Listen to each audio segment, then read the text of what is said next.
यदि मेरी इच्छा होती तो संपूर्ण पांचाल को भस्म कर देता, परंतु मेरी आशाएं कुछ और हैं। इसलिए यदि जीवित रहना चाहते हो तो पांचाल लौट जाओ, अन्यथा कुरु राज्य के सीमा के भीतर तुम सबके प्राण हस्तिनापुर के सैनिकों के हाथों में होंगे।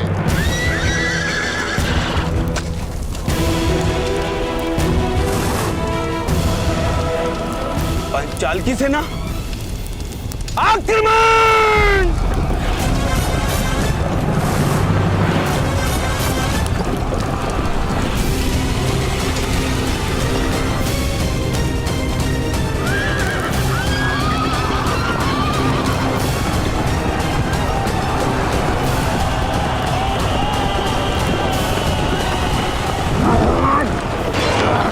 ध्यान रहे, कोई भी हस्तिनापुर की सीमा में प्रवेश न करने पाए। वो देखो, भूगतग्राम की तरफ जा रहे हैं। पीछा करो!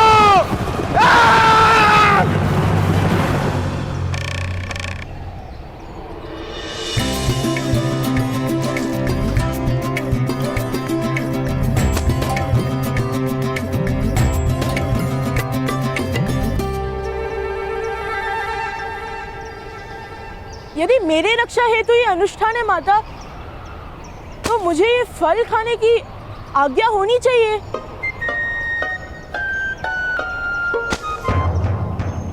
जेठ भ्राता, जब होम पूर्ण हो जाएगा तो प्रसाद भी मिल जाएगा। धैर्य रखिए।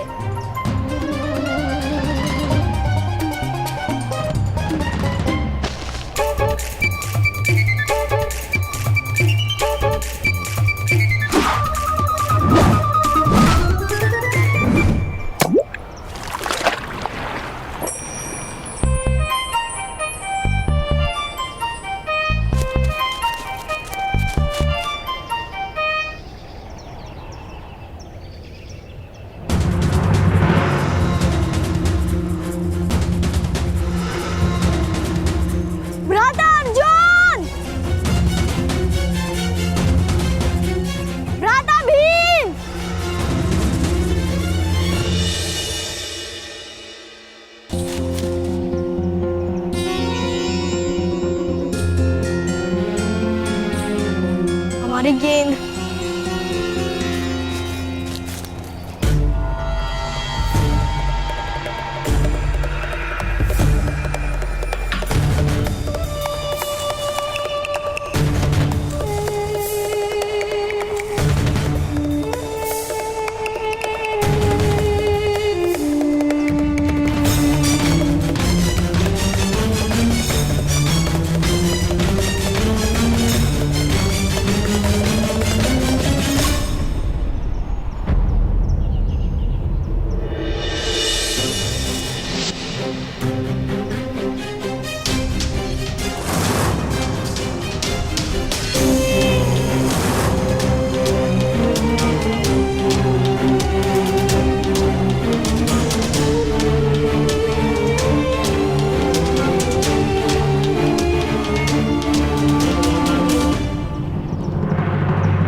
क्या हुआ सैनिक महोदय?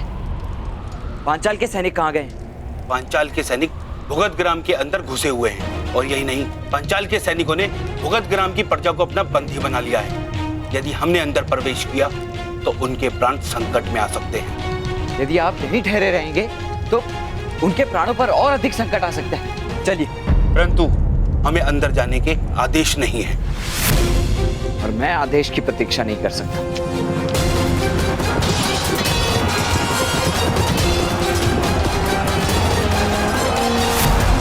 अफसूस है, इनकी रक्षा हेतु अपने प्राण कोई नहीं गवाएगा।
तुम्हारी रक्षा हेतु कौन आएगा?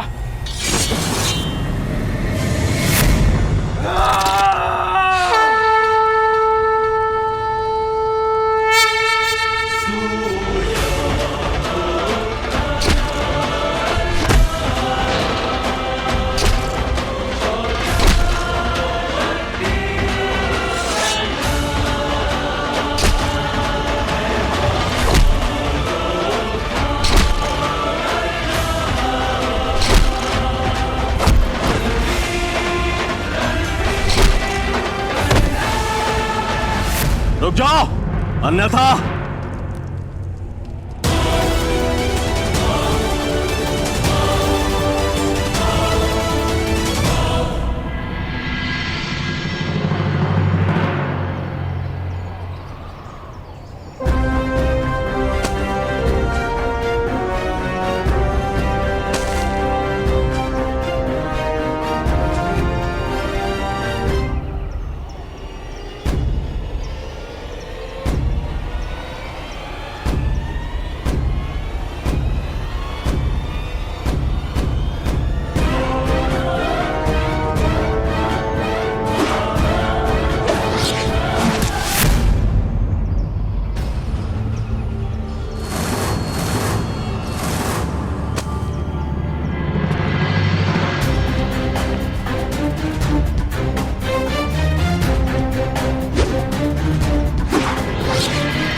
आप पद्मूदय महोदय, कौन है आप?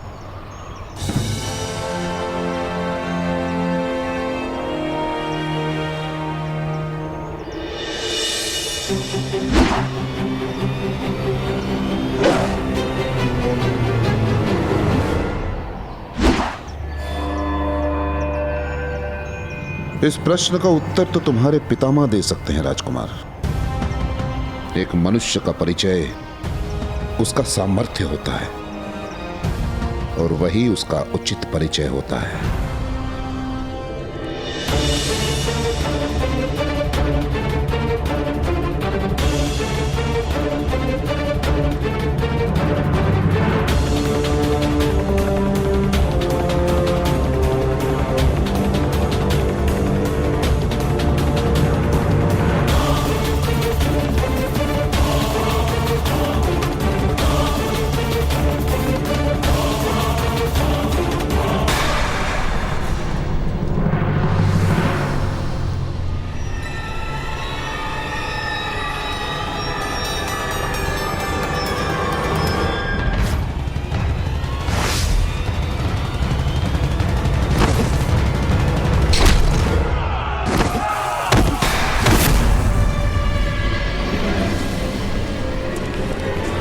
यदि कोई सामने आया तो इनकी मृत्यु निश्चित है।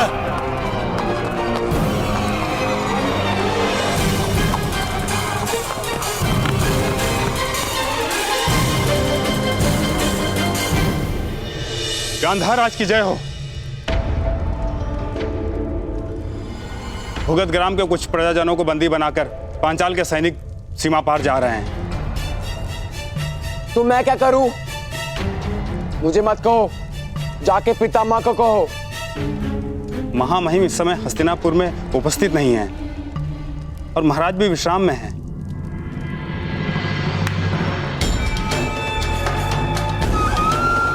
क्या पुत्र, यदि सूतों को बंदी किया है तो उनकी रक्षा हेतु हमारा नया मित्र कर्ण ही वहां गया होगा। वो हमारा मित्र नहीं है मामा श्री। तो अब हो जाएगा मेरे होने वाले सम्राट। जिस अवसर की इतनी प्रतीक्षा हम कर रहे थे वो शीघ्र ही तुम्हें प्राप्त हो गई, और सद्भाग्य से पांडव भी इस समय कुछ अनुष्ठान में लगे हुए हैं। इस अवसर का लाभ उठाओ पुत्र, शीघ्रता करो। और स्मरण रहे, मनुष्य के स्वभाव गुणों में समय सूचकता आवश्यक है। अवसर का अपमान न करो।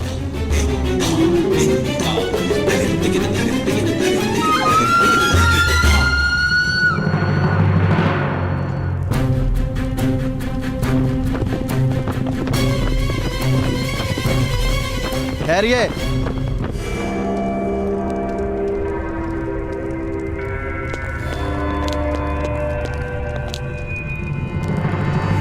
क्या हुआ? आप लोग यहाँ क्यों ठहरे हुए? यह हस्तिनापुर की सीमा है, आगे पांचाल का क्षेत्र आरंभ होता है। हमें पांचाल में जाने की आज्ञा नहीं। यदि हम पांचाल की सीमा में घुसे तो यह युद्ध का आह्वान माना जा सकता है। किंतु वो सैनिक मेरे परिवार और ग्रामजनों को उठाकर बंदी बनाकर ले गए। आपका कर्तव्य है उनकी रक्षा करना। बैल की रक्षा हेतु हाथी की बलि नहीं दी जाती। कुछ सूतों के लिए पूरा राष्ट्र युद्ध नहीं कर सकता।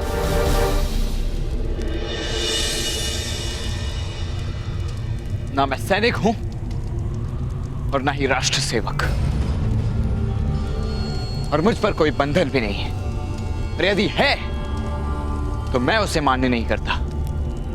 अगर उस पार गए तो अवश्य दंड मिलेगा, पकड़े गए तो पांचाल दंड देगा, और लौट कर आए तो हस्तिनापुर दंड देगा।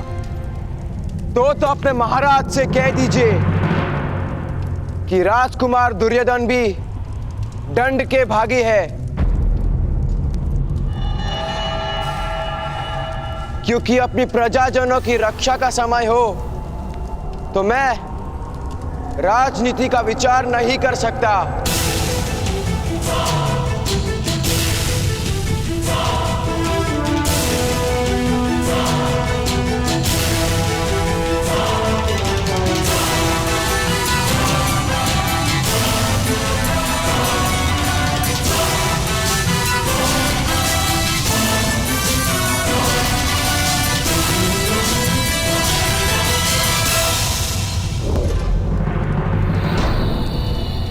चलो मित्रगण,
मेरा श्वास, मेरा ध्यान, मेरी आंस, मेरा अभ्यास हो तुम दुर्योधन।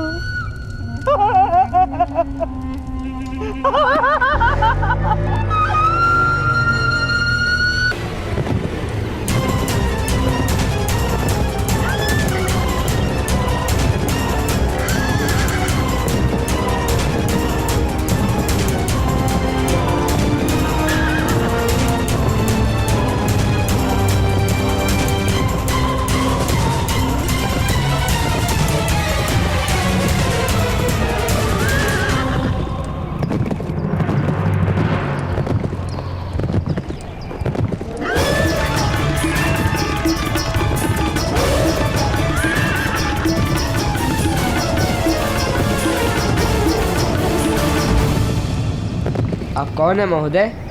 किस प्रकार संभव किया आपने? भारद्वाज पुत्र द्रोण के लिए कुछ भी असंभव नहीं।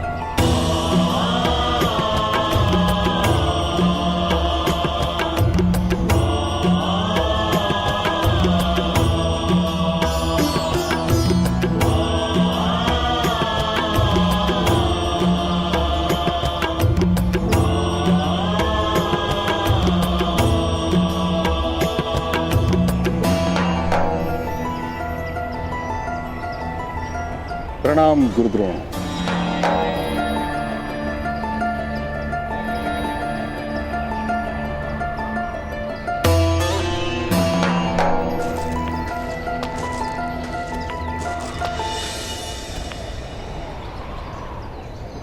हस्तिनापुर में आप पधारे, ये सद्भाग्य है हमारा। सद्भाग्य और दुर्भाग्य का निर्णय इतनी शीघ्रता से मत लीजिए मां महिम।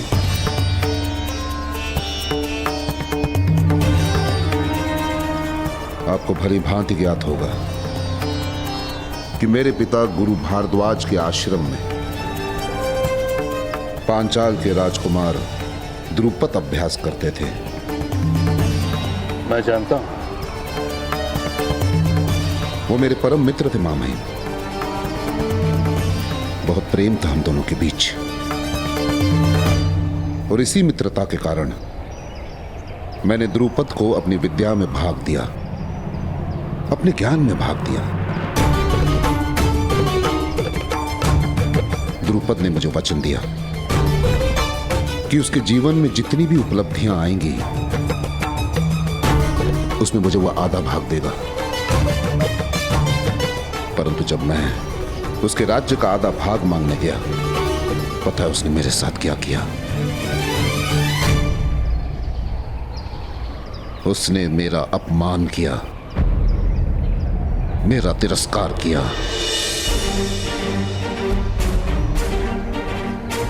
मेरे अधिकार पर स्वार्थ का आरोप लगाया। स्वार्थी कहा मुझे। उसने केवल एक मित्र का अपमान नहीं किया, उसने एक शिक्षक का भी अपमान किया। और उसी दिन मां महिम मैंने प्रण ले लिया कि एक शिक्षक के अपमान का प्रतिशोध शिष्य लेंगे।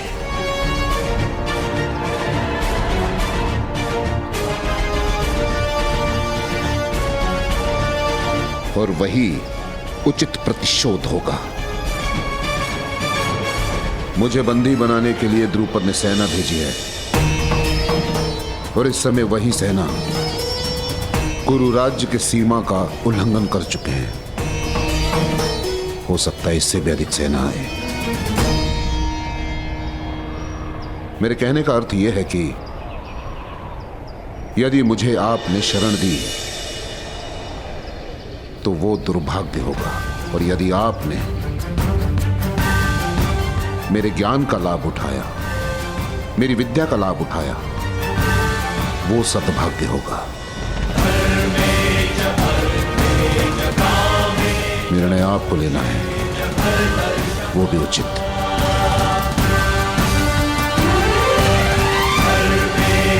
गुरुदेव, सूर्य ग्रहण से होने वाले अंधकार को दुर्भाग्य माना जाता है, किंतु मेघों से जो छाया अंधकार होता है वो तो सद्भाग्य का प्रथम चिन्ह है।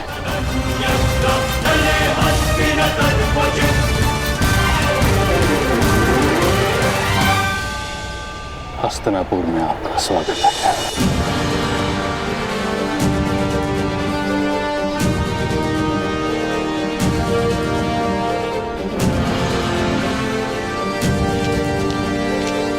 महामहिम, पांचाल के सैनिक कुछ सूत बंदियों को ले गए पांचाल जा रहे हैं।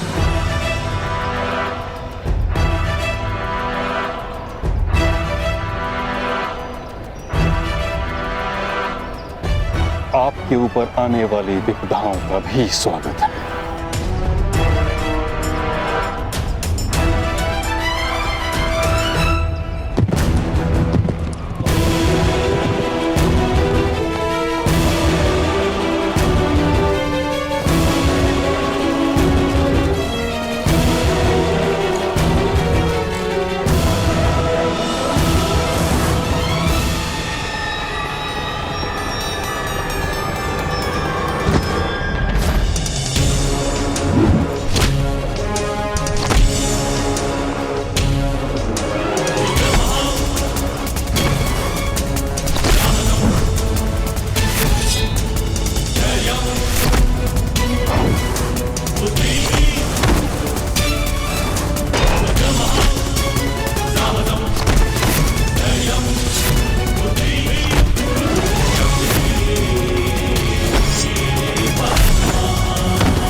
मित्रकांड, आज वास्तव में आपके सामर्थ्य से परिचय हो गया। बिना शस्त्र स्पर्श किए आपने पांचाल के सैनिकों को परास्त कर दिया। आप अद्भुत हैं। सामर्थ्य शस्त्र नहीं मांगता राजकुमार, अवसर मांगता है। आपने जो साहस किया उसके लिए आपको अभिनंदन। ये युद्ध साहस नहीं था मित्र। नहीं राजकुमार, मैं युद्ध की बात नहीं कर रहा हूं। राज्य की मर्यादाओं को तोड़कर सत्य के पक्ष में खड़े रहने के लिए साहस की आवश्यकता होती है। आइए, पधारिए।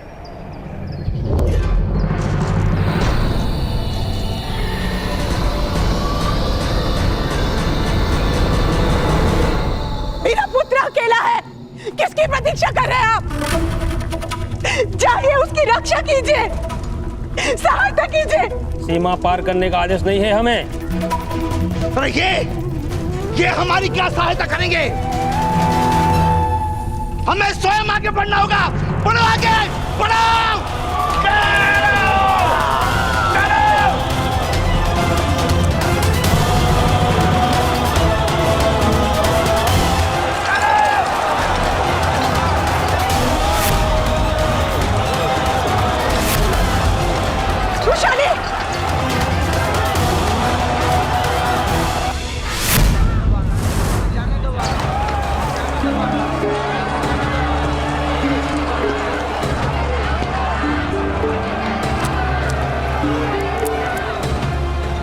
रक्षा कीजिए महामहिम, हमारे सूतों का कोई आधार नहीं, एकमात्र आपको छोड़कर।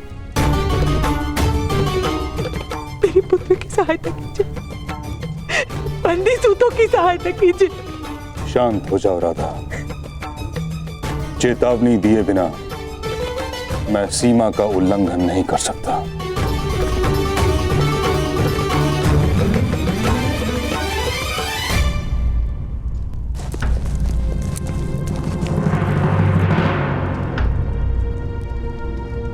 यही राष्ट्र धर्म है। बंदी सूतों को शीघ्र ही मुक्त कराया जाएगा। हस्तिनापुर की प्रजा के रक्षण का उत्तरदायित्व मेरा है।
पितामह, यदि मित्र कांड ना होते तो सूतों की रक्षा हो ही नहीं पाती।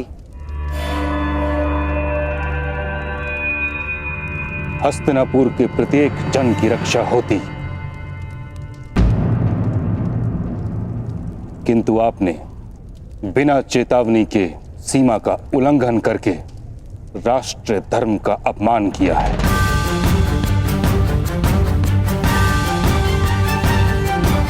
और इस अपराध का न्याय राज्यसभा में होगा।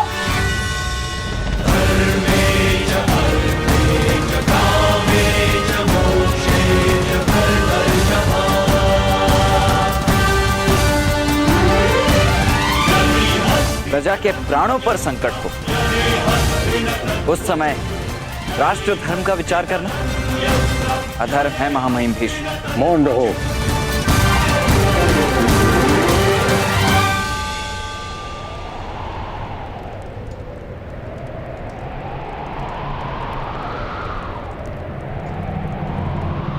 जो सत्ता के स्थान पर बैठता है उसे प्रति क्षण राष्ट्र धर्म का विचार करना पड़ता है। जिसमें धैर्य नहीं उसे सत्ता का अधिकार नहीं।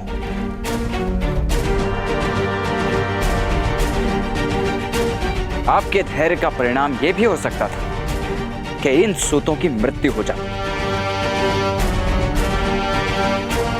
तुम्हारे और राजकुमार दुर्योधन के अविचारी कार्य का परिणाम यह भी तो हो सकता था कि कुरु और पांचाल जैसे दो बड़े राष्ट्रों के बीच युद्ध हो जाता।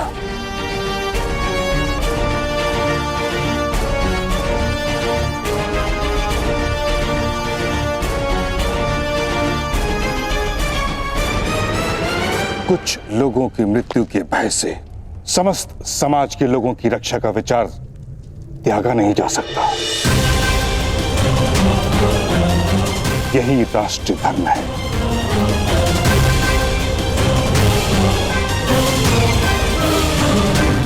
और राष्ट्र धर्म बलिदान मांगता है। महामहिम, ऐसा क्यों है कि क्षत्रियों का राष्ट्र धर्म सदैव हम जैसी छोटी जातियों का ही बलिदान लेता है?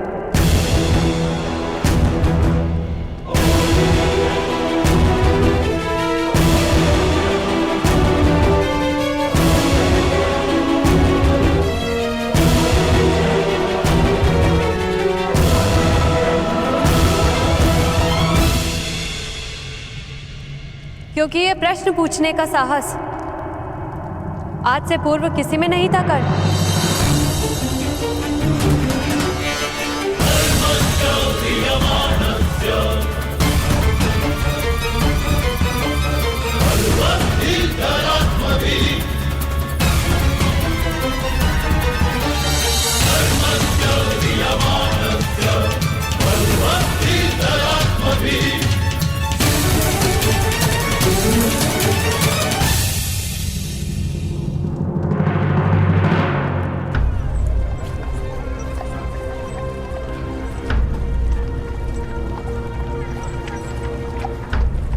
वृषाली उचित कहती, आपसे पूर्व प्रश्न पूछने का साहस किसी में नहीं था और आपसे पश्चात उत्तर जानने का सामर्थ्य भी किसी में नहीं होगा। सूतों को आपकी सामर्थ्य की आवश्यकता है भ्राताश्री।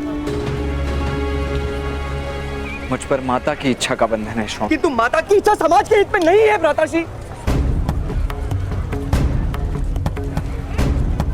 आपका विवाह पूरे समाज के लिए बेड़िया बन जाएगा भ्राताश्री। आप ही कहते हैं ना कि संघर्ष सदैव बलिदान मांगता है, तो आज आप अपने विवाह का बलिदान दे दीजिए भ्राताश्री।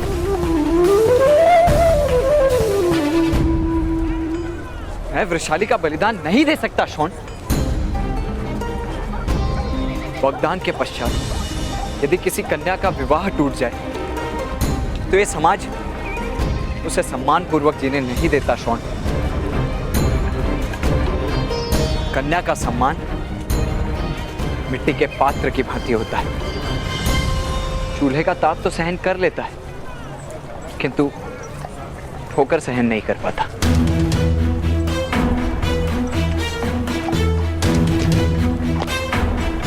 अब ये बंधन नहीं टूट सकता शौन, नहीं टूट सकता। असंभव। तुम मेरे पुत्र से विवाह करने से मना कर रही हो?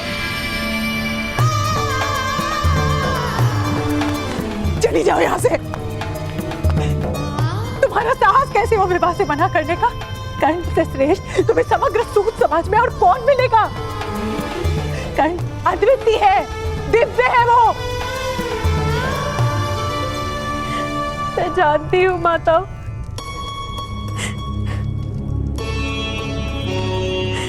मैं कर्ण का तिरस्कार नहीं कर रही, अपने सद्भाग्य के द्वार बंद कर रही हूँ। ये जानती हूँ मैं।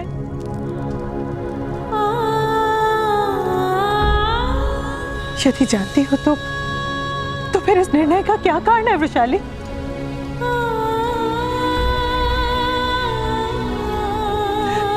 तुम जानती हो ना, तुम ही कर्ण का रक्षण हो। तुम नहीं जानती कि कर्ण क्या करने वाला था। यदि मैंने उस पर इस विवाह का बंधन ना डाला होता तो कर्ण पर क्या संकट आ जाता, तुम्हें ज्ञान नहीं है। किंतु माता, मैं कर्ण के लिए बंधन नहीं बन सकती। ये अपराध है। उसके जीवन का सबसे बड़ा दुख नहीं बन सकती मैं। ये पाप होगा।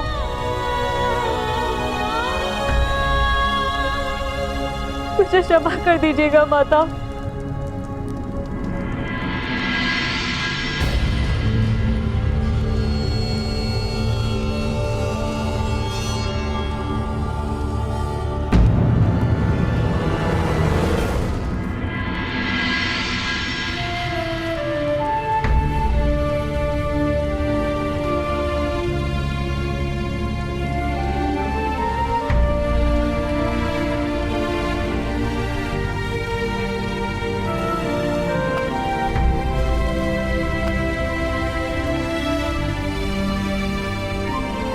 मैं तुम्हारी जीवन भर प्रतीक्षा करूंगी कर्ण।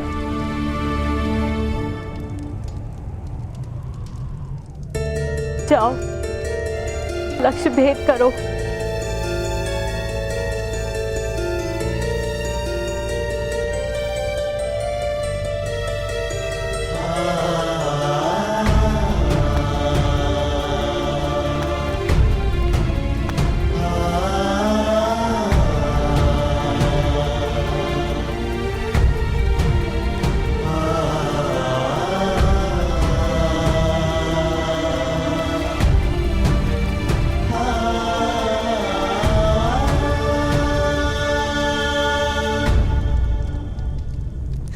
ठहरो, कहां जा रहे हो? हस्तिनापुर की राजसभा में शब्दों से लक्ष्य भेद करने जा रहा हूं। क्षत्रियों के दोहरे सिद्धांत को प्रकट करना मेरा लक्ष्य है।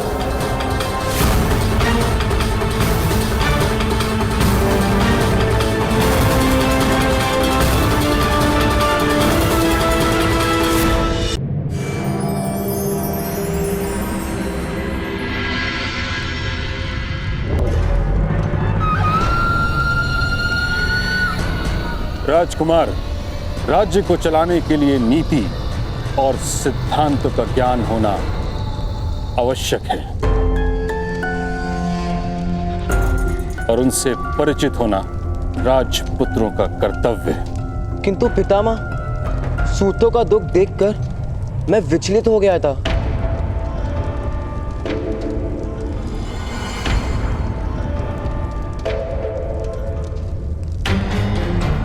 कुछ सूतों का दुख देखकर आपके हृदय में दया उत्पन्न हो गई, ये जानकर संतुष्टि मिली मुझे।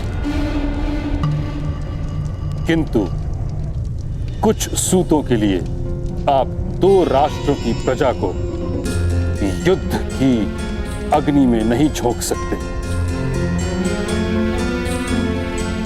आपके इस कार्य ने युद्ध का संकट उत्पन्न कर दिया, इसलिए आपको दंड प्राप्त होगा।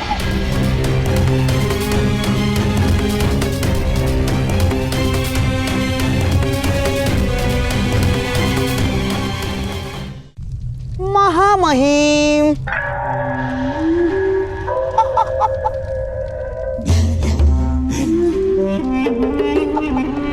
किंतु राजकुमार दुर्योधन ने प्रजाजनों की रक्षा के लिए राजपुत्र के कर्तव्य का निर्वाह भी किया है महामहिम। तो इस बात के लिए इनको पुरस्कार दिया जाएगा, किंतु ये समय न्याय करने का है। और महाराज, मैं आपसे विनती करता हूं कि आप न्याय करें। किंतु ताचरी, दुर्योधन की शिक्षा दीक्षा अभी नहीं हुई है, उसको दंड किस प्रकार दिया जा सकता है? दंड भी शिक्षा का एक भाग माना गया है। एक राजपुत्र को सामान्य अपराधी के समान राजसभा में खड़ा रहना पड़ रहा है, वो अपमान भी पर्याप्त दंड है ताचरी। मैं राजकुमार दुर्योधन को पुरस्कार के रूप में वरदान देता हूं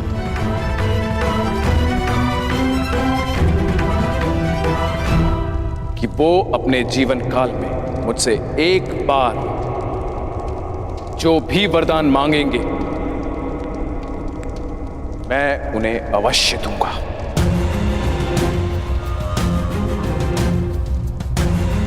महाराज, आप केवल वही दे सकते हैं जिस पर स्वयं आपका अधिकार है, वह नहीं जिस पर गुरुकुल का अधिकार है। मुझे मेरी मर्यादा का ज्ञान है ताचरी। इस पुरस्कार का तुम उचित उपयोग करोगे दुर्योधन, ऐसी आशा करता हूं। महाराज की जय हो।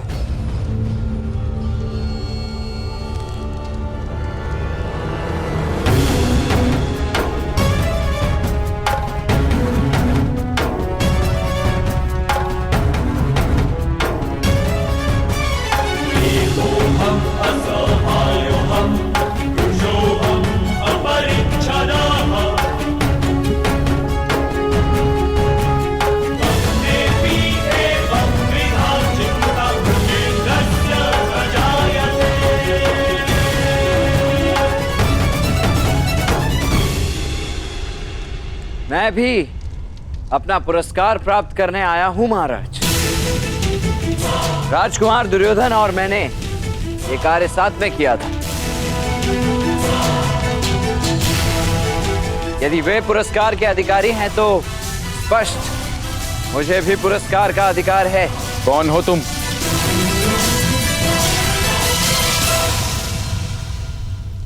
पिताश्री, ये सूत पुत्र कर्ण है।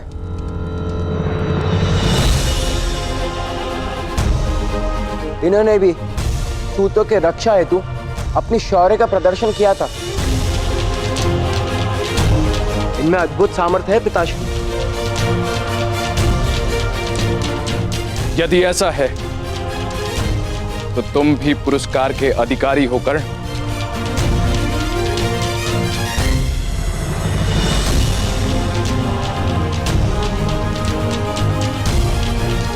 महाराज, जिसे युद्ध करने का अधिकार नहीं, वो दूसरों की रक्षा किस प्रकार कर सकता है?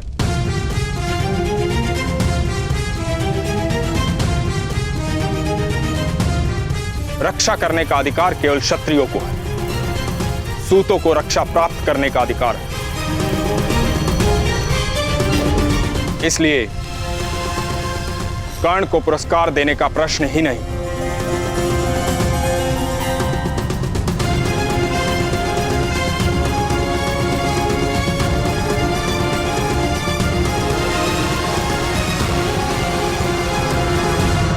यदि पुरस्कार नहीं तो दंड दीजिए महामंत्री। मैंने भी राजकुमार दुर्योधन की ही भांति बिना आज्ञा लिए पांचाल की सीमा का उल्लंघन किया है। यदि उन्हें दंड मिल रहा है तो उसका भागी मैं भी। क्या उस समय तुम्हारे हाथ में शस्त्र था? मेरे तो हाथ ही शस्त्र हैं। राज सेवक अथवा राजपुत्र को राजनीति की मर्यादाएं होती हैं। यदि कोई सामान्य प्रजाजन किसी दूसरी सीमा में प्रवेश करता है तो उसे घुसपैठ कहा जाता है, उल्लंघन नहीं। पांचाल अवश्य तुमको दंड देगा। हस्तिनापुर के लिए यह अपराध नहीं।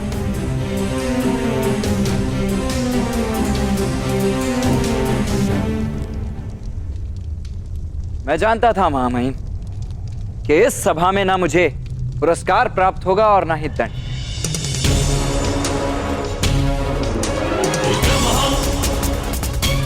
मेरे प्रत्येक कार्य को नियम, सिद्धांत और नीतियों के मायाजाल में लुप्त कर दिया जाएगा, क्योंकि यदि आप मुझे दंड या पुरस्कार देंगे तो इसका अर्थ यह होगा कि मुझ में सामर्थ्य भी है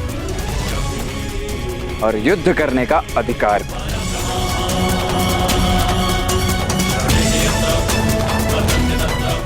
और दोनों ही मेरे अधिकारों की सीमा निश्चित करेंगे। मैं योद्धा बन जाऊंगा और क्षत्रियों की राजनीति ऐसी भयानक भूल कभी नहीं कर सकती। तुम मर्यादाओं का उल्लंघन कर रहे हो। क्षमा कीजिएगा, मर्यादाओं का उल्लंघन वे करते हैं जो मर्यादाओं को मान्य करते हैं। मैं तो आपकी मर्यादाओं को मान्य ही नहीं करता महामहिम। मर्यादाओं का आधार समाज की व्यवस्था पर होता है, तुम्हारी मान्यता पर नहीं। वही व्यवस्था अवश्य भंग होगी शीघ्र ही। वसंत पंचमी के दिन हस्तिनापुर के सर सेनापति और कुरुवंश के श्रेष्ठ योद्धा एक सूत पुत्र के रथ में खड़े नहीं रह पाएंगे।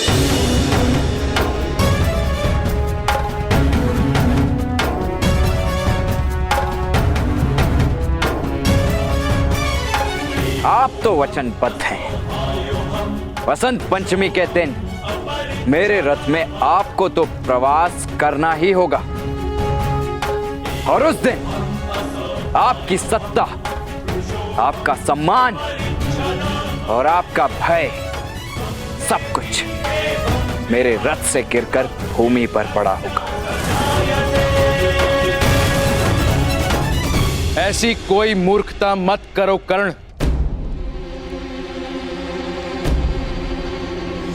यदि तुमने ऐसा कोई दुराचार किया तो तुम्हें अपना संपूर्ण जीवन हस्तिनापुर के कारागार में व्यतीत करना पड़ेगा। मेरा ही नहीं, सारे नीच समाज का जीवन कारावास में ही व्यतीत हो रहा है महाराज। न शिक्षा का अधिकार है ना रक्षा का। ब्राह्मणों और क्षत्रियों के लाभ हेतु हमारा पसीना बहता है, तब तक हम जीते। हम पसीना बहाने से मना कर दें तो हमारा रक्त बहाया जाता है। इससे और अधिक क्या होगा आपके कारावास में? मुझे भय नहीं है,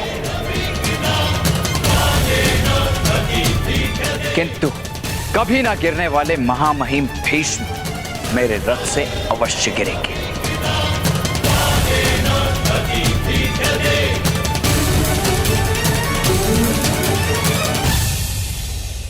सारा समाज देखेगा कि महामहिम भीष्म भी गिर सकते हैं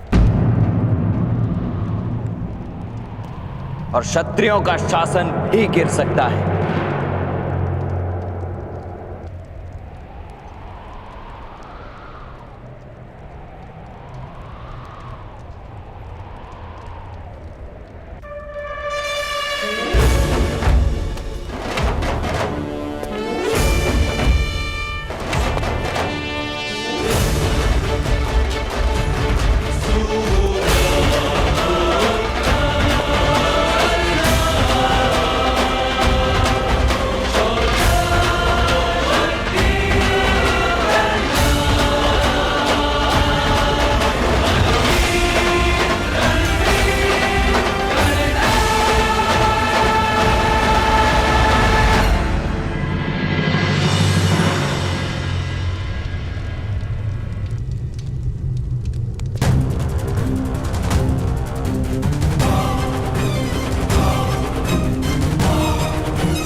पुत्र, ऐसा भीषण प्रण लेना उचित नहीं है पुत्र।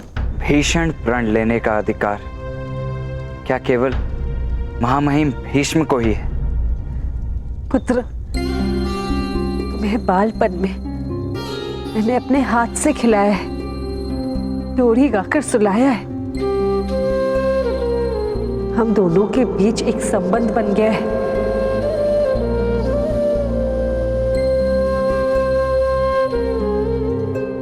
न जाने क्यों तुम्हारी ओर एक माता का प्रेम उत्पन्न होता है।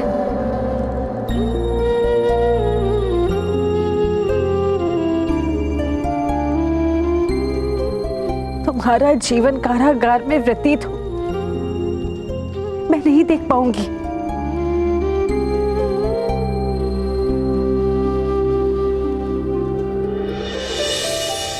अपने प्रण का त्याग कर दो पुत्र। ऐसे छोटे अहंकार के लिए समग्र जीवन व्यर्थ नहीं किया जाता।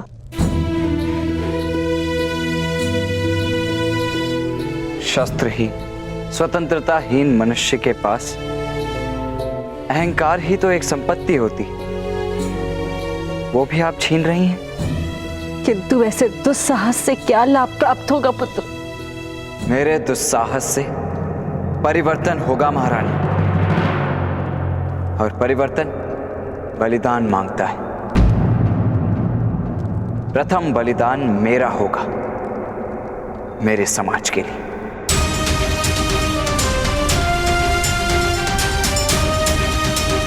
कर्ण, समय परिवर्तन करता है, मनुष्य नहीं। पुत्र, उचित समय की प्रतीक्षा करो। समय नहीं महारानी, साहस परिवर्तन लाता है। मैंने निर्णय कर लिया है बलिदान का। अब कोई शक्ति मुझे नहीं रोक पाएगी।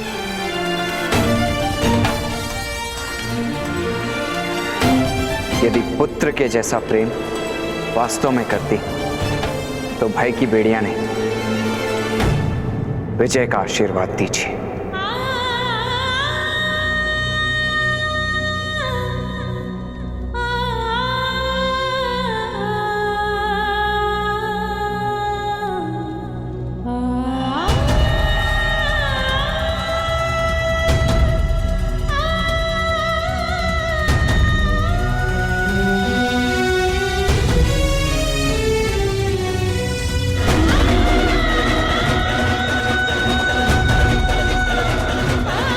मैं तुम्हें इतना ही आशीर्वाद दे सकती कि जब तक तुम धर्म के पक्ष में हो, विजय तुम्हारे पक्ष में रहेगी।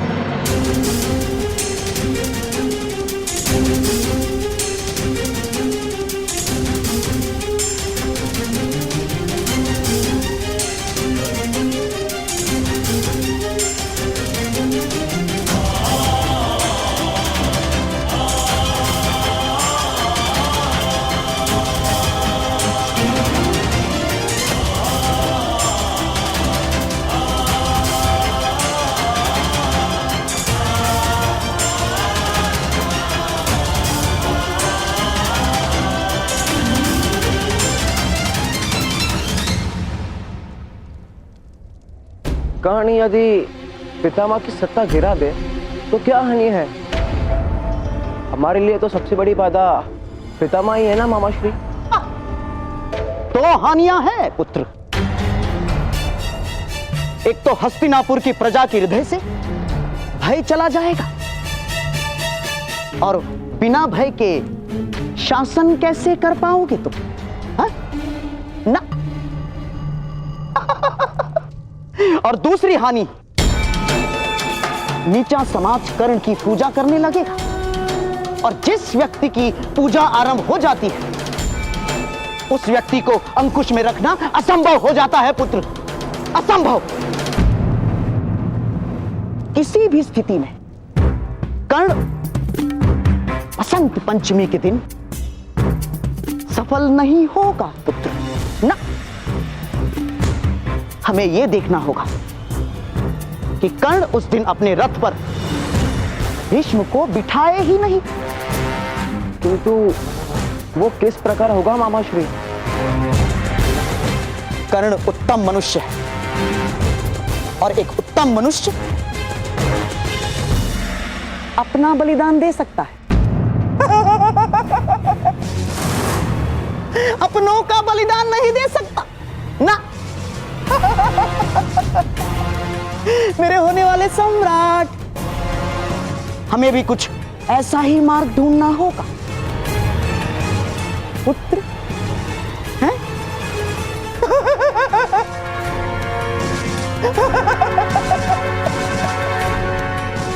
मस्तिष्क को गति दो पुत्र।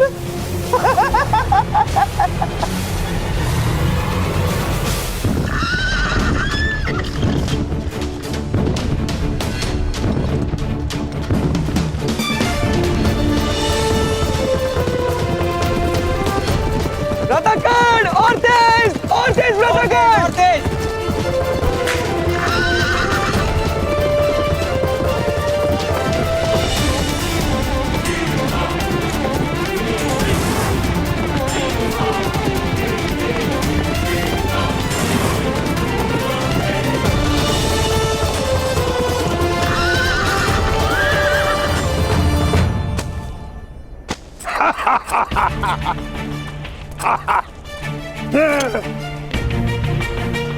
किसी के हृदय में जिज्ञासा है कि कल वसंत पंचमी के दिन महामहिम भीष्म की क्या गति होगी?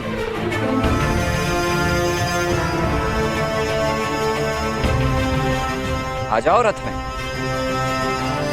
जिज्ञासा तो है कर्ण, किंतु साहस नहीं है।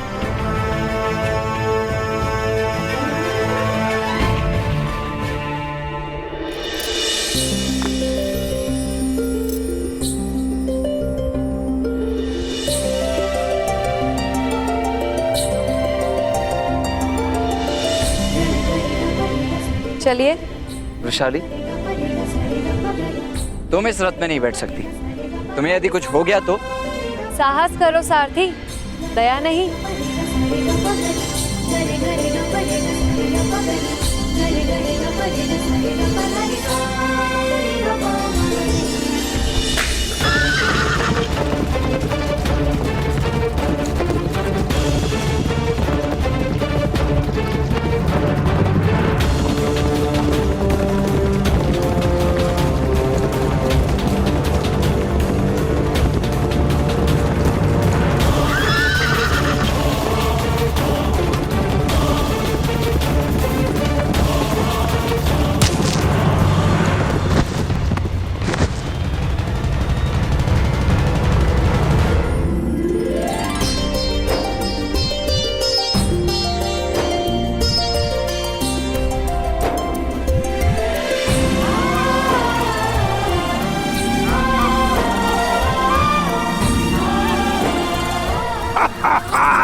उत्तम, अति उत्तम। वसंत पंचमी के उत्सव में तुम्हारा लक्ष्य अवश्य सिद्ध होगा। क्या लक्ष्य है आपका कर्ण महोदय?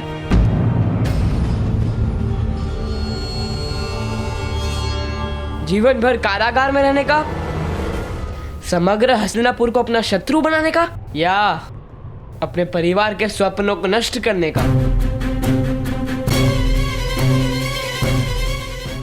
हमारे लिए तो जीवन ही कारागार है। शत्रुता नियति है और स्वप्न अपराध है। राजकुमार अर्जुन, सारी जातियों में जब तक समानता नहीं होगी, मेरा ये संघर्ष रुकेगा नहीं। और वसंत पंचमी तो केवल आरंभ है।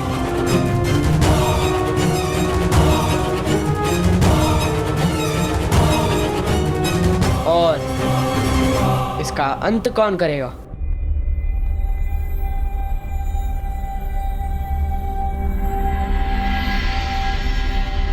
अंत भी भ्राताश्री ही करेंगे। राजकुमार अर्जुन, शायद आप मेरे भ्राताश्री के सामर्थ्य से परिचित नहीं, और आपको शायद कारागार के मर्यादा का परिचय नहीं है। भेड़ियों में बंधा सामर्थ्य किस काम का? बलिदान सदा ही लाभ देता है राजकुमार अर्जुन।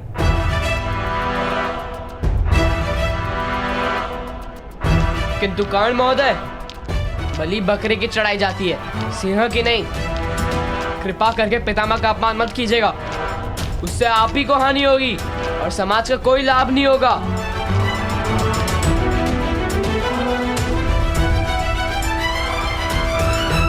आपकी सद्भावना मेरे प्रति है या आपके पितामह का अपमान ना हो वो आशय, ये मैं नहीं जानता, किंतु आभार, परंतु मेरा निर्णय अटल है।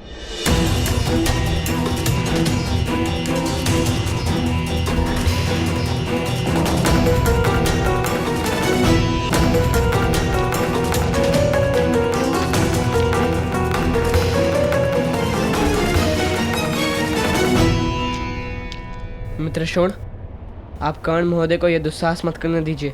उनके हृदय की आग से परिचित हूं मैं, किंतु वो समाज में रहेंगे तभी वो आग समग्र समाज के हृदय में उत्पन्न होगी। बसंत पंचमी के उत्सव को कर्ण महोदय के संघर्ष का अंत मत बनने दीजिए।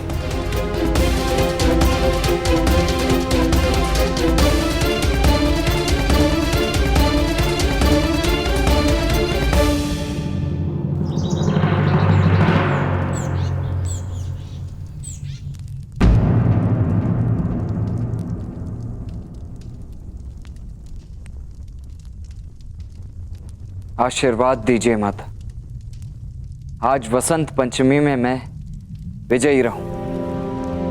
यदि तुम मुझे दंड दे रहे हो तो मैं इस दंड की अधिकारी हूं। नहीं माता, स्वप्न में भी मैं आपको दंड नहीं दे सकता। माता के चरणों की धूल तो पुत्र के लिए सद्भाग्य है। किंतु ये कार्य करके तुम स्वयं को क्यों दंड दे रहे हो पुत्र? क्या तुम्हें क्रोध है किसी पे? नहीं माता, यदि किसी पर क्रोध है तो वो केवल अपनी परिस्थिति पर है, अपनी निर्बलता पर है। शस्त्र का मोह, अपने लिए सम्मान का मोह भी नहीं। मुझे स्वतंत्रता का मोह है, अपने सूत समाज के लिए, सारी नीची जातियों के लिए। मैं वो सब नहीं जानती।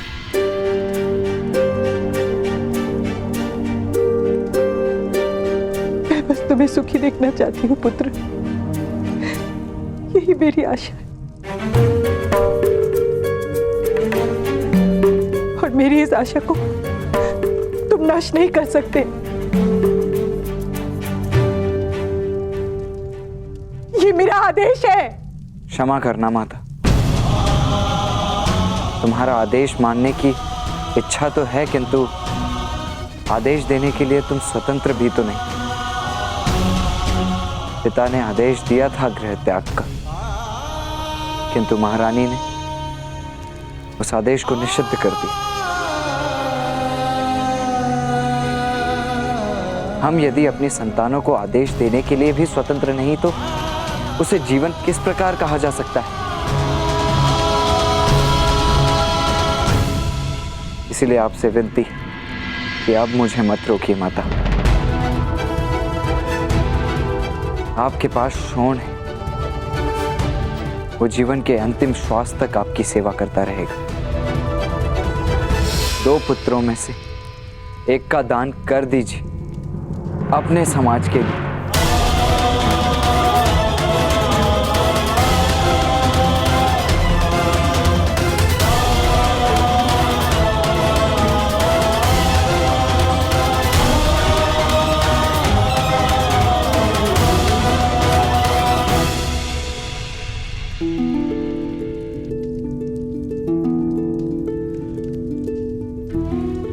एक माता अपने संतान की बलि नहीं दे सकती है पुत्र।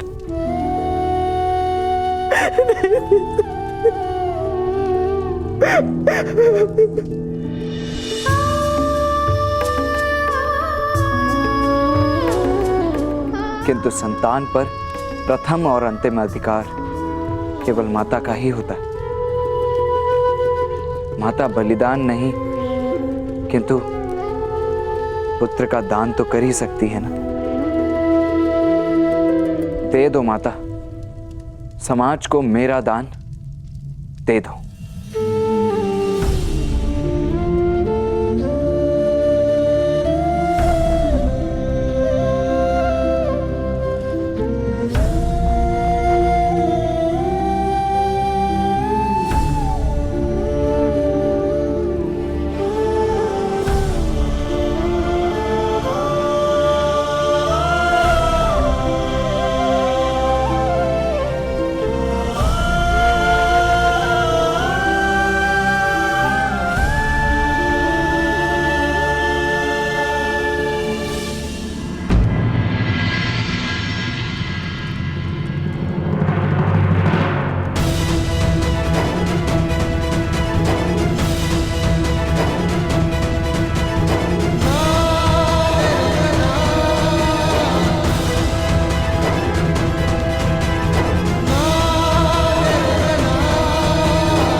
ये वसंत पंचमी का उत्सव बहुत ही महत्व के परिवर्तन लाने वाला है महामहिम।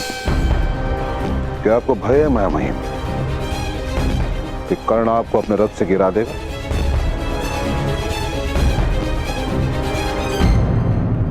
यदि मेरी इच्छा हुई तो।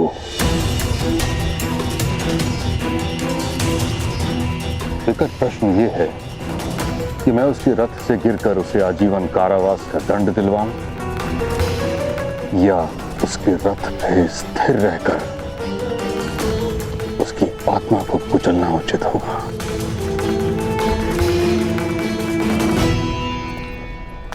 प्रणाम गुरुजी।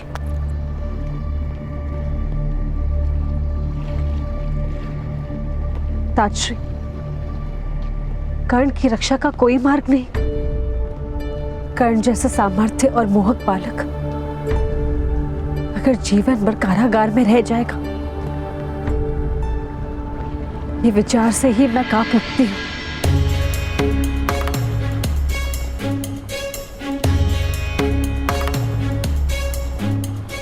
यथार्थ कह रही हो तुम, किंतु कुंती, नदी में जल का प्रवाह केवल नीचे की ओर होता है। कर्ण के हृदय में जो विष है वो अवश्य उसे विनाश की ओर ले जाएगा। ताजश्री, यदि आज वसंत पंचमी के दिन उसकी रक्षा होगी तो मुझे विश्वास है कर्ण उचित मार्ग पर चलना आरंभ कर देगा। उसे एक अवसर दे दीजिए ताजश्री। उसने मेरे पुत्रों का रक्षण किया था, अब मुझे उसका रक्षण करना है।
तुम्हारी विजय में ही हमारे सारे समाज की विजय है कर्ण। नहीं वृषाली, महामहिम की पराजय में हमारे समाज की विजय है। महामहिम भीष्म की पराजय में हमारे सारे समाज की पराजय है। राजकुमार अर्जुन उचित कह रहे थे, यदि भ्राताश्री आजीवन कारावास में चले गए तो उनके साथ उनका संघर्ष भी कारागार में बंद हो जाएगा और साथ में हमारी सारी आशाएं भी। राजकुमार अर्जुन उचित कह रहे थे, बलिदान बकरे का होता है, सिंह का नहीं। किंतु उपाय क्या है शोण? कर्ण प्रण ले चुका है। हाँ, उपाय है मेरे पुत्रों, उपाय है।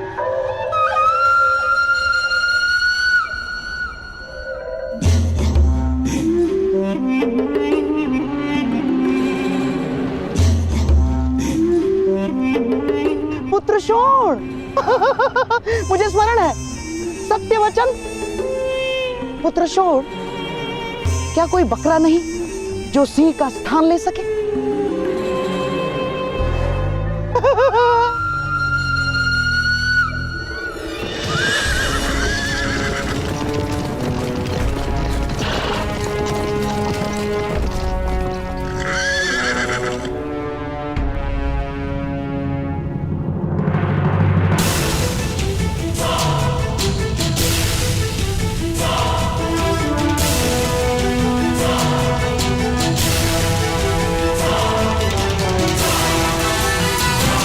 प्रणिपात महामहिम।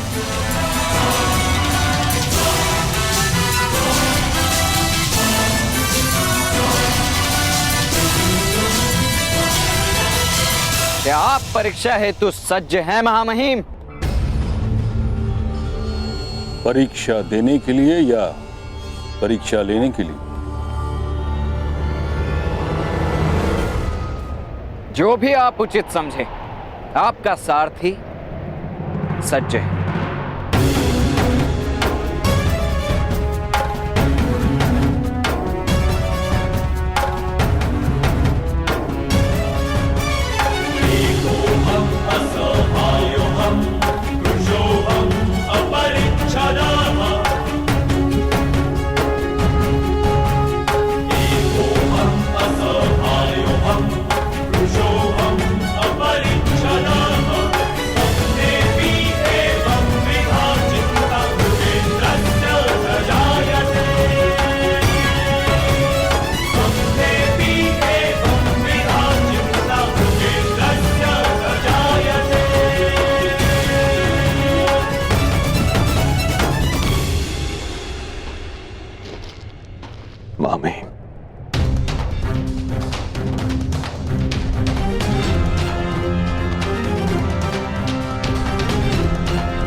अबुध है मेरा पुत्र, उस पर दया कीजिए।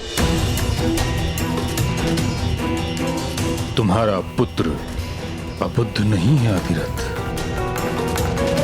ना ही दया का अभिलाषी। सम्मान मांगने वाले को दया का दान देना, इससे बड़ी क्रूरता और क्या हो सकती है। तपे हुए लोहे पर प्रहार की आवश्यकता है, उस पर जल छिड़कने से वो टूट सकता है।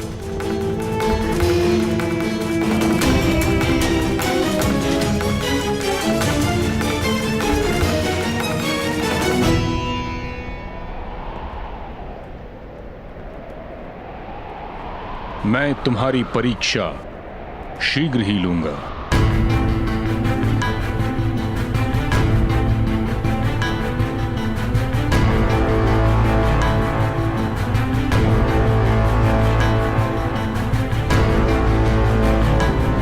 पधारिए गुरुद्रोण।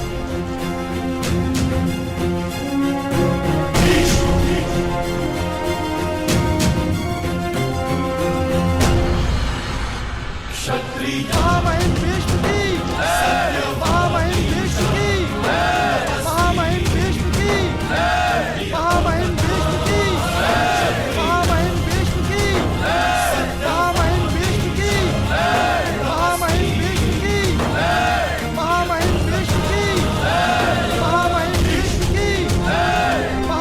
भीष्म की महामहिम भीष्म की महामहिम भीष्म की महामहिम भीष्म की महामहिम भीष्म की महामहिम भीष्म की महामहिम भीष्म की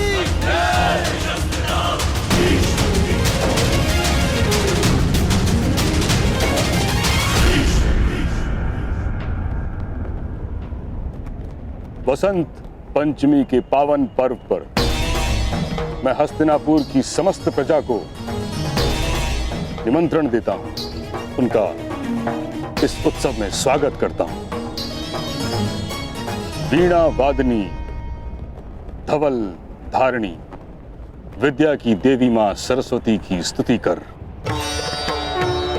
हस्तिनापुर नरेश धृतराष्ट्र के आदेश पर मैं ये घोषणा करता हूं, कुरुवंश के 105 राजकुमारों की शिक्षा और दीक्षा का दायित्व स्वयं गुरु द्रोण ने स्वीकार किया है।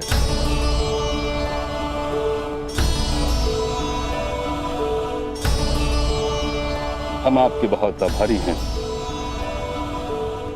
गुरु शब्द का अर्थ होता है अंधकार का नाश करने वाला, जो अपने शिष्यों को प्रकाश की ओर ले जाता है।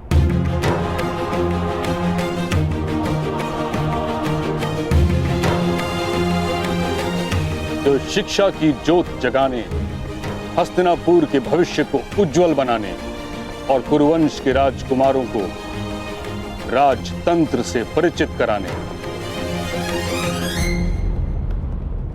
उसके अंग अंग का ज्ञान देने वसंत पंचमी के पश्चात गुरुकुल की ओर उनके साथ प्रस्थान करेंगे।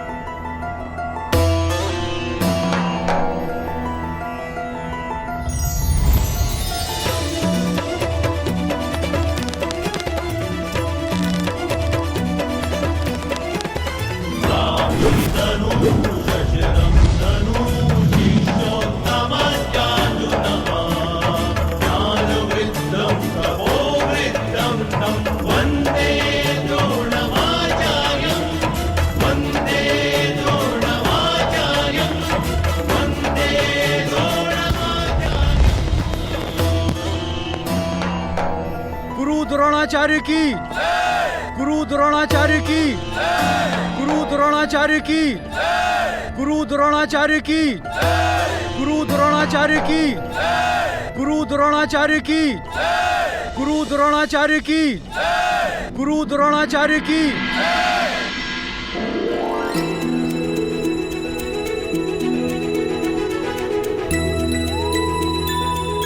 नगरजनों, वसंत पंचमी के इस उत्सव पर कुरुवंश के कोने कोने से आए हुए वेद पाठी ब्राह्मण यज्ञ वेदी के निकट मंत्रगान से देवताओं की स्तुति करेंगे।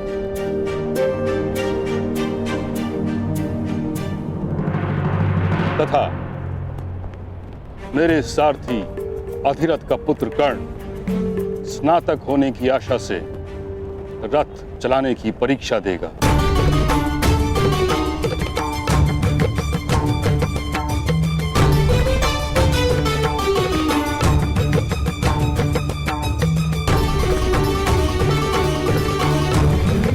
उसका परीक्षक बन के स्वयं मैं उसके रथ पर प्रवास करूंगा।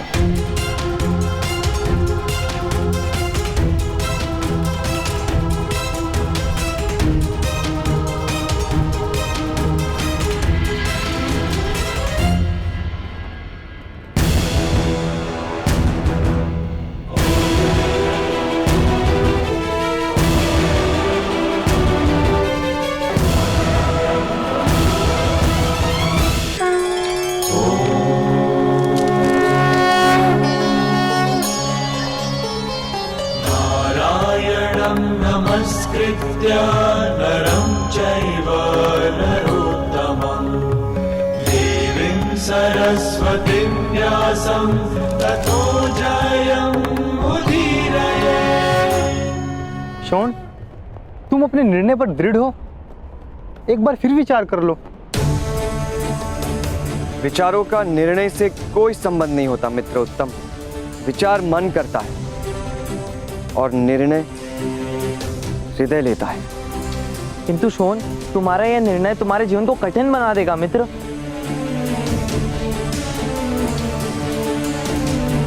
नहीं मित्र, मेरा निर्णय मेरी मृत्यु को सरल बना देगा। चलो।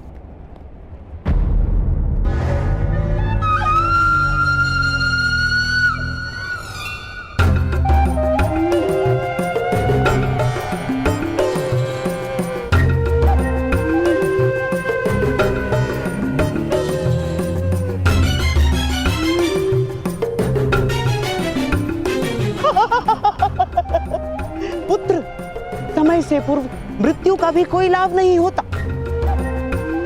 अब इतना बड़ा निर्णय ले ही चुके हो तो सही समय की प्रतीक्षा करो। जब मैं इंगित करूं तभी तुम अपना कार्य करोगे। यदि उससे पूर्व तुम्हारा कार्य संपन्न हुआ तो तुम्हारे भ्राताश्री का क्रोध तुम्हारी योजना को विफल कर सकता है। हाँ,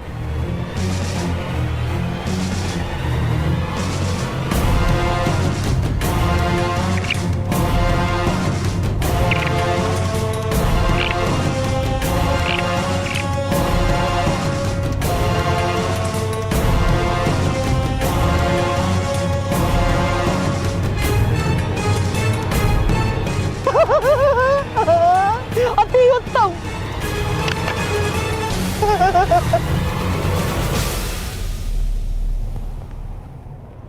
किंतु तुम्हारी योजना क्या है? हमें भी तो बताओ।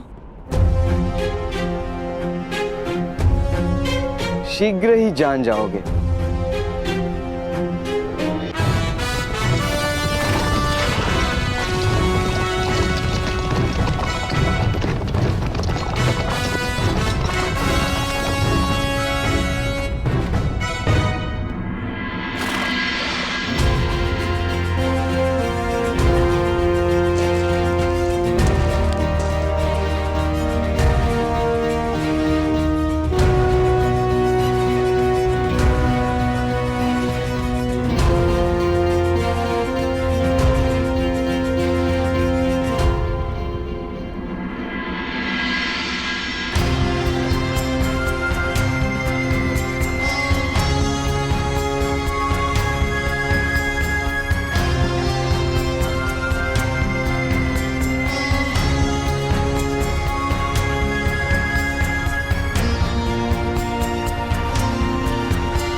हृदय से लगाने का अवसर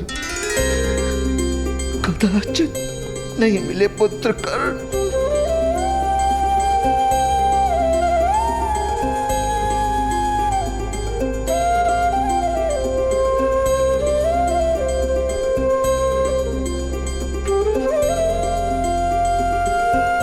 स्मरण है जब हस्तिनापुर में तुम प्रथम बार आए थे, मैंने तुमसे क्या कहा था? आज इस नगर को तुम देख रहे हो, शीघ्र ही ये सारा नगर तुम्हें देखेगा। नगर जन तुम्हें देखकर कहेंगे, देखो वो जा रहा है अधिरथ पुत्र कर्ण।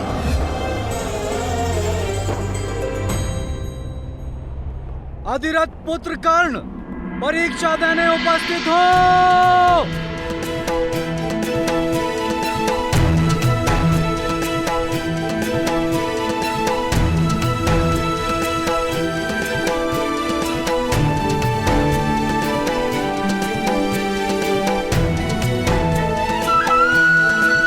जाओ। अधिरथ पुत्र कर्ण, परिवर्तन तुम्हारी प्रतीक्षा कर रहा है। जाओ।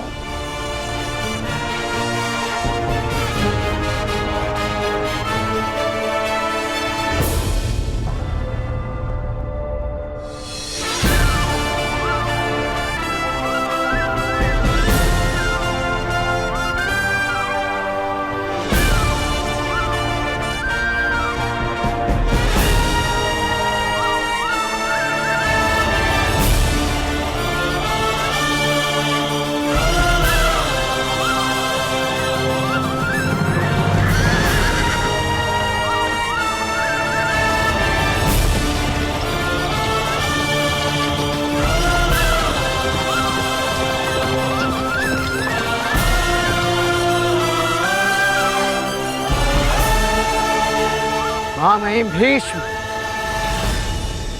प्रणिपात। मैं परीक्षा देने हेतु सज्ज हूं।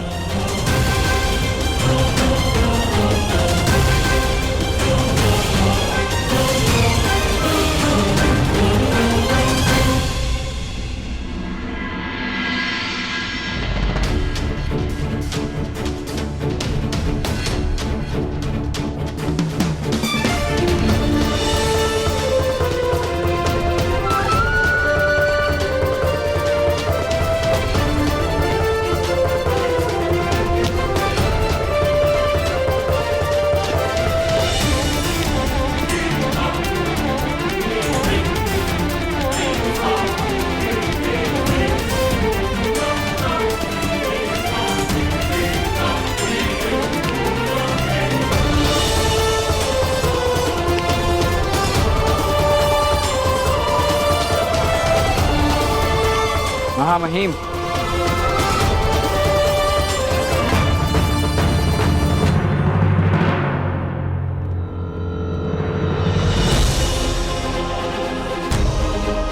क्या मुझे परीक्षक के चरण स्पर्श करने का अवसर मिलेगा?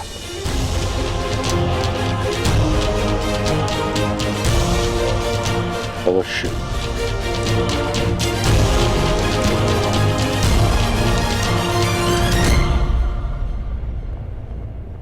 मैं आपको वचन देता हूं महामहिम कि आज मैं जो भी करने जा रहा हूं, मैं आपके प्रति कोई दुर्भावना नहीं। आप सदा मेरे लिए पूज्य हैं। हस्तिनापुर की परंपरा और व्यवस्था यदि आपके सम्मान का प्रतीक नहीं होती तो मैं आपके अपमान का प्रण कभी नहीं लेता। जानता हूं पुत्र, मैं तुम्हारे विचारों से सहमत नहीं, किंतु तुम्हारे हृदय की भावना की प्रशंसा करता हूं।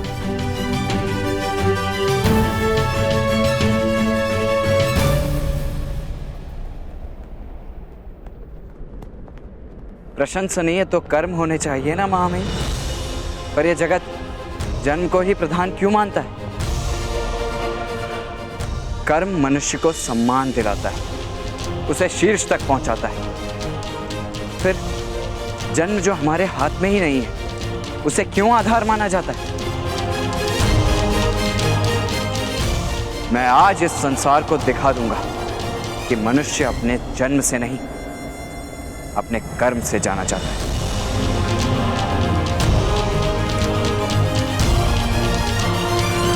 मैं आज सबको यह बता दूंगा कि जन्म नहीं, कर्म योग्यता की पहचान है।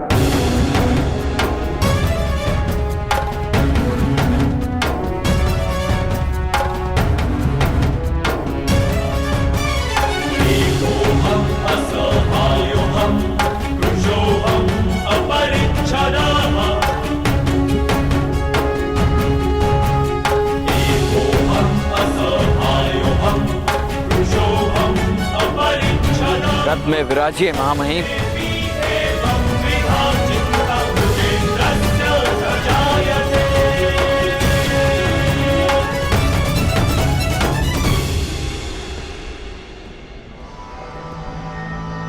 पुत्र शोण, तुम्हारे भ्राताश्री का संकल्प दृढ़ है यही समय है, अपना कार्य सिद्ध करो, अन्यथा तुम्हारे भ्राताश्री की रक्षा असंभव हो जाएगी। शोण।